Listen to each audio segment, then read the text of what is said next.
being older, like you think about retirement, you think about your future, and what things that you want, not just in your fighting career, but also like in your life.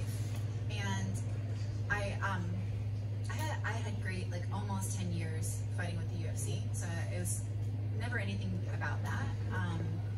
But I just really wanted to see what else was out there. For a long time, I think that you could only really fight in some promotions and be promoted really well as a female, and then sometime in the last, sometimes in the last 5 years, women have gotten a ton of really great opportunities and a ton of promotion, and we're really just taking off. And I just wanted to check the landscape out, and I had always fought to where it was one fight left on the contract, you know, that was pretty standard. And Jen asked me if I wanted to fight to free agency before my Carol Hosa fight, and I was like, yeah, I think I should. Just, I might have stayed, you know, like I don't know. I wanted to see if the grass was greener in certain areas, and it was. So. Was there any place else that was in consideration? Not for me. Okay. Just because I really feel like there were other offers, but it means something to me to be a world champion.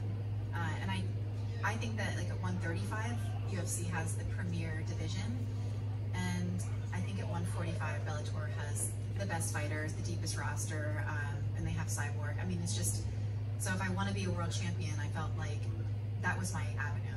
If they had a 135 division, you know, and they had good stacked girls in there, I would have obviously liked that, but I'm not sad about not cutting weight.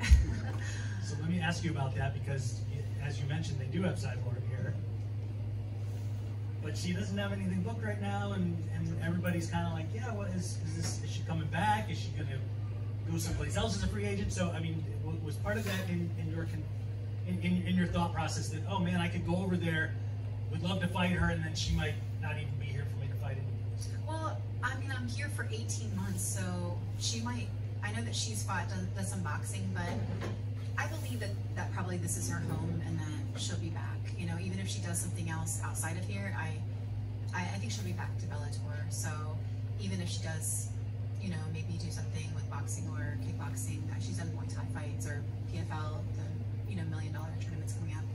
I don't know.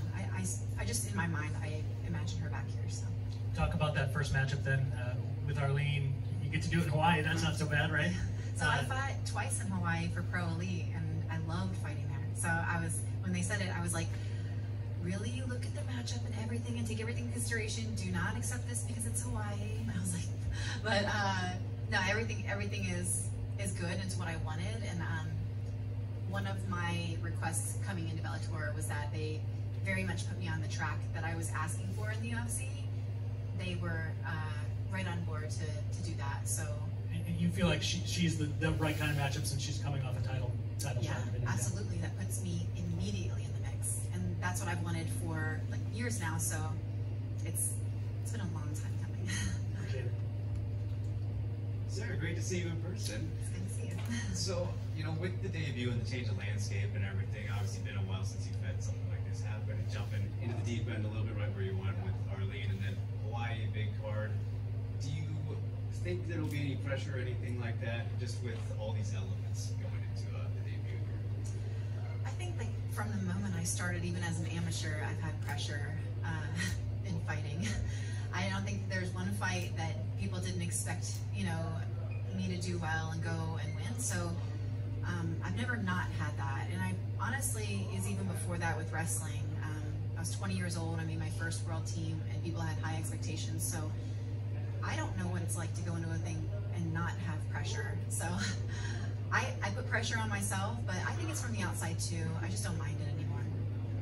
Absolutely. And do you think that in this matchup, you know, Arlene has been known more for her striking, right? You know, great boxer, anger fist is her nickname, fantastic there. So, and obviously you love to wrestle, but in these kind of matchups, do you like to test yourself a little bit and, you know, strike with the striker for maybe a little bit, not the whole fight, but show that you can do that? And we know you have numbers. Yeah, no, absolutely. Nothing sets up takedowns better than striking, legit striking, not just pawing out there and not doing it to set up, but like actually striking for its own sake. sets up takedowns very well. So also, while I am known for my wrestling, and hopefully I'll be known for jiu-jitsu as well, getting submissions, I've been a wrestler my whole life, and even when I couldn't punch correctly, I hit hard. So even if it's the ugliest punch in the world, it don't feel good on the other end. Right. So I enjoy striking for that reason too. But throughout the years, I've gotten a little bit better too. Of course, we love to see it. Are you gonna stay in Hawaii a little extra? Just turn it into a vacation? Why not? So I only have like one more day extra. If I want a vacation, I will book it around one of my fights, just because I'll do it like separate, not at the same time, because it's all business for me, you know, and it's what I love to do, and it definitely is a job, but I go there with nothing else on my mind except the goal, and so I don't think about anything else. I don't stay after. I come home, I see my kids. But if I want a vacation, I'll just go to Hawaii on my own. So. Yeah. And last thing for me, any plans to do any more stand-up comedy anytime soon? You know, so I don't have anything set, but I liked it a lot more than I thought I would. So it's not completely out of the question. If I got offered something that was really cool to do, I think just the experience of it would be too cool for me to pass up. So I might do something more. I liked it.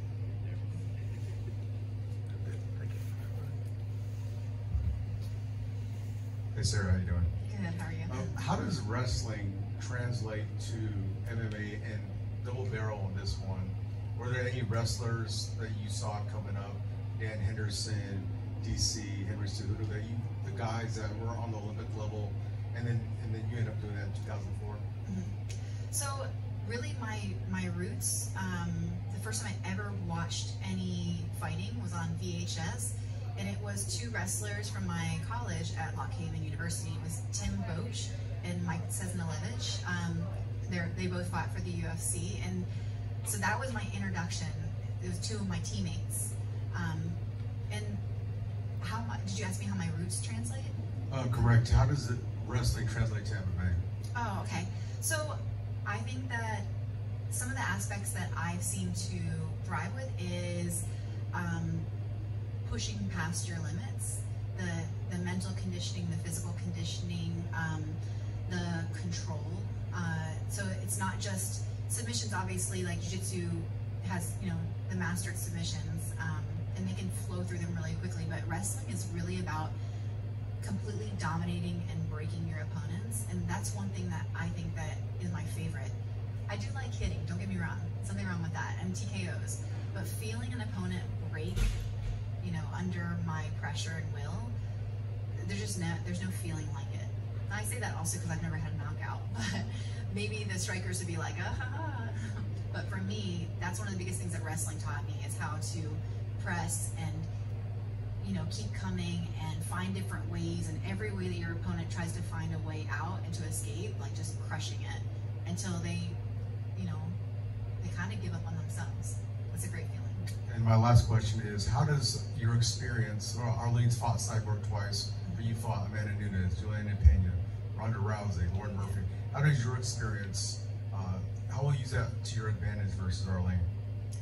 So I just view it like both of us are seasoned fighters. Both of us have great skill sets, and I don't think that my other opponents, I don't think it offers any like distinct, I'm not going to use it to any advantage. I'm really going to take what I do best, and I'm just going to go out there and impress it upon her the best that I can. And at the end of the day, we're both going to go do the best, you know, but like, it's not that who I fought, that's not going to win it for me. Me going out there and taking the fight, that's what's going to win it for me. Thanks, sir.